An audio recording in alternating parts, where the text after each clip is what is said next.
I am handling a fresh collection of Termitomyces mushrooms in Goa University.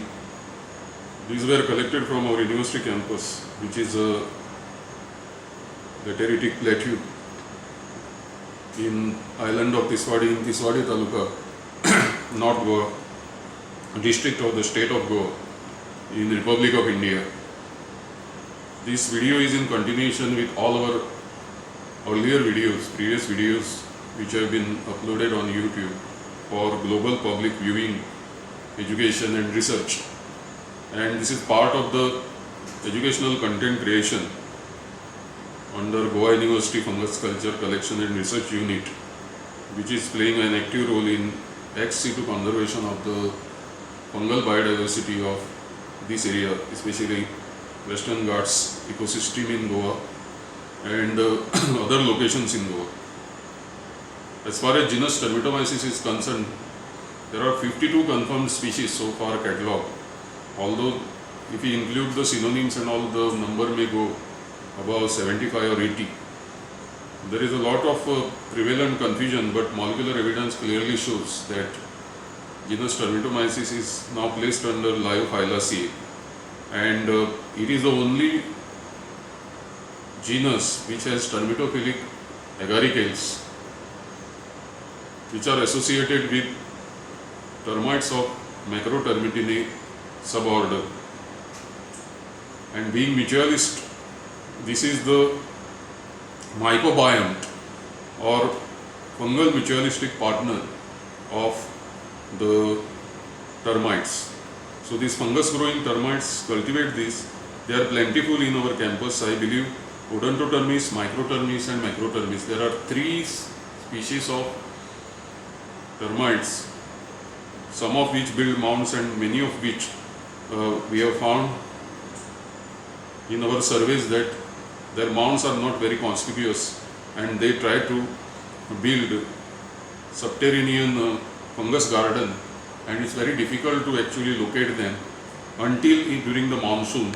Today is July 9th, 2015, and it has already rained around 1100 millimeter on this plateau, and with that type of rainfall, which is around 40% of the total annual rainfall, we have enough soil moisture for the termites, and the fungus comb gets transformed into the differentiated primordia of this species. And you can see here, I am handling this specimen.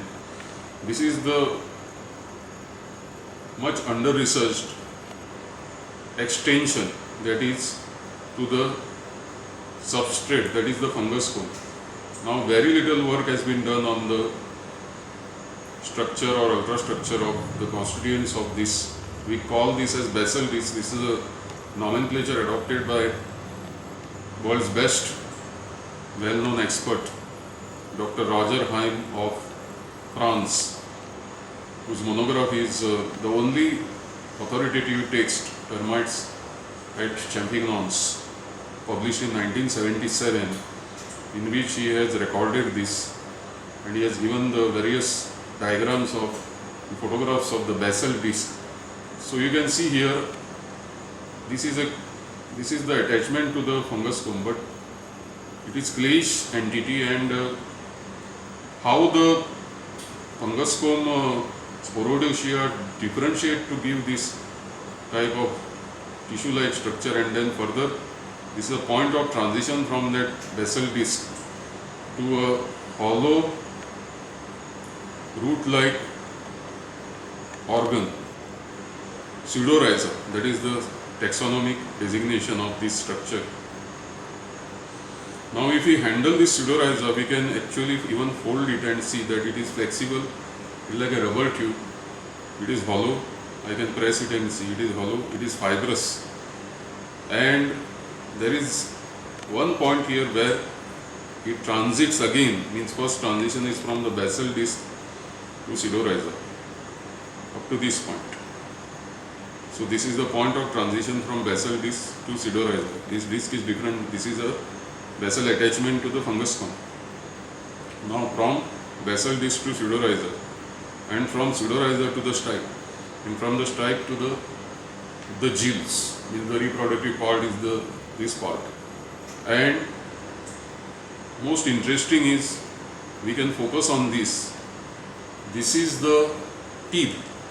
Originally this is the tip of the driller or the perforatorium. Now that perforatorium is the tip of the pseudorhiza. Now that further at this point after emergence, it transits the tip of the pseudorhiza, which is dark black melanized, it transits to make a different tissue structure, that is the fibrous, thick, slightly hollow stripe, which is spongy like, white, with a inferior annulus, and then the tip or the ammonal part is melanized.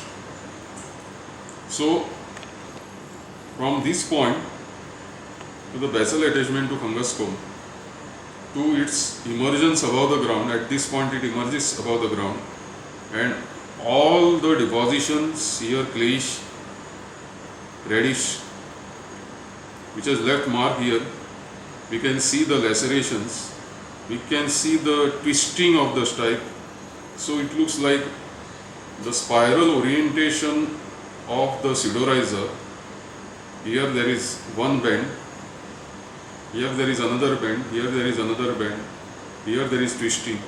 What is not known in science so far is it has been impossible to observe the dynamics of pseudorhizal growth underground. So the point is, we have lot of gaps in knowledge in terms of differentiation from the basal disc stage of these species, all species which develop pseudorhiza and genus Termitomyces, to its further transition, differentiation and development into a supportive, mechanical supportive structure called the stipe, and then how the pseudorhiza functions. So we can see here that it is twistable, means in the cavity of the underground fungus garden, this must be the length it had to traverse. So we can say that this is the fungus comb at this point here, where I have held it at in this manner. So let us assume that my clenched fist is like a fungus comb, and this is the dome. This is the dome.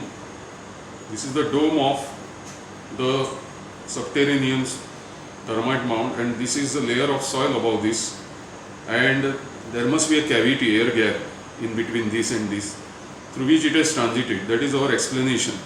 But while doing it also, it may not have followed a straight path. It must have followed a very rugged path, and in the process it must have encountered a lot of obstacles. Now what are the characteristics of the pseudorhiza? A little more light will be shed in the second part of this clip.